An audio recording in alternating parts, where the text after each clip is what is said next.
binasag ni Senator Chis Escudero ang sarswela ng witness at ng prosekusyon kaugnay sa usapin ng pagpapasauli di umano ng kuwa ng unliquidated funds mula sa OVP na ginawang sarswela sa layuning sirain si VP Sara.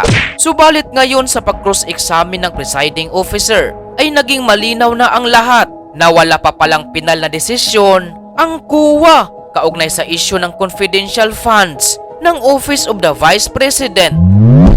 Wala pang NFD, lahat ng pondong pinag-uusapan natin. Fourth quarter of 2022, the first 3 quarters of 2023 for DepEd and OVP. Opo, wala pa pong NFD. So wala pang final decision lahat ng ito. Opo, tama Pag po. sinabi nyo nag-demand kayo ng restitution, ang ibig sabihin lang naman ito, kinarga nyo na as an unliquidated cash advance yung mga yung mga dinisalaw ninyo.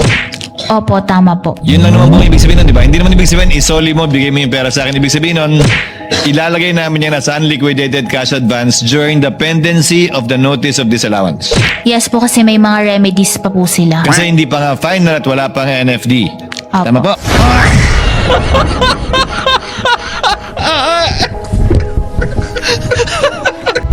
Nabunyag naman ang tila sindikatong galawan nitong mga taga-Commission on Audit. Paano ba naman kasi? Pilit nilang inisyuhan ng disallowance ang Office of the Vice President nang hindi man lang binigyan ng pagkakataong magpaliwanag ang OVP. Kaya dahil dito ay nalantad tuloy na tila naging bias ang ginawang pag-u-audit nitong kuwa. Ma'am Sailin, so dahil binigay di umano kay Latsika ni Gina Acosta, dinisalaw niyo na lahat? Yes po, kasi direct violation po ito ng joint circular.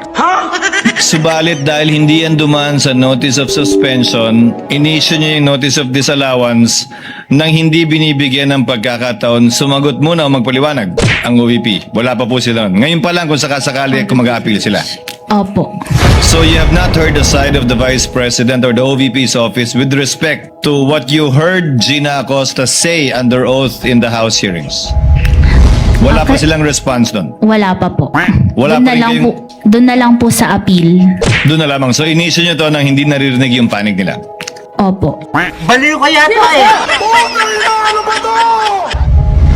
Naging dagdag kapinsalaan naman para sa prosekusyon ang naging pag-amin na ito ng taga-kuwa kung saan napag-alaman na may 180 days pa pala ang OVP na mag-appeal upang maipaliwanag ng maayos ang kanilang panig kung saan nangangahulugan na hindi pa talaga pinal ang findings ng kuwa at pwede pang mabawi itong disallowance na inisyu nila kaya hindi tuloy maipinta itong mukha ni Manang Lorna.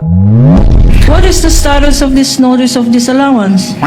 Nasa prescribed period pa po ang OBP para po mag-appeal sa commission proper po. Aray ko.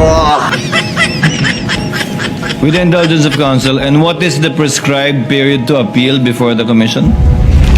180 days po after nila ma-receive yung notice of disallowance. 6 months. Opo. You may proceed, counsel.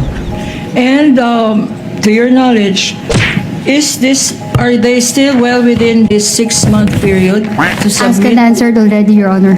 Your Honor, please, it is within, this is follow-up to the question of the presiding officer. What is the period? Huwag kayo iiyak. 180 days. My question is the 180 days still currently applicable? Yes po. Naghintay ka ba? Wala na. It's a